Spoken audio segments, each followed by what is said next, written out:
महापौर आणि उपमहापौरचे अर्ज दाखल केलेत। अलीगाबूम महापौरसाठी अश्विनीताई लांडगे यांचा उमेदवारी अर्ज दाखल केलाय। तसेच उपमहापौर पदासाठी साहिल केदारी यांचा आम्ही उमेदवारी अर्ज दाखल केलाय। या अर्ज भरण्याच्या अगोदर आम्ही समविचारी पक्षाची चर्चा केली होती, त्यांना फोन केले होते, विचारणा केली होती।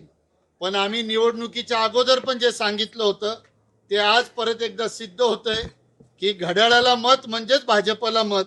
आज सुद्धा कोणाला त्यांना भाजपच्या विरोधात लढण्याची इच्छा नाही, पण काँग्रेस पक्ष आपल्या मतदारांची प्रतारणा करणार नाही। आम्ही भारतीय जनता पक्षाच्या विरोधात निवडणूक महापौरची आणि उपमहापौरची लढवत आहोत आणि त्या अनुषंगाने आम्ही अश्विनीताई लांडगे आणि साहिल केदारीचा महापौर आणि उपमहापौरसाठी फॉर्म अर्ज आज दाखल केला। ठाकरेंचे एक नगरसेवक आहेत, ते आहेत का तुमच्यासोबत?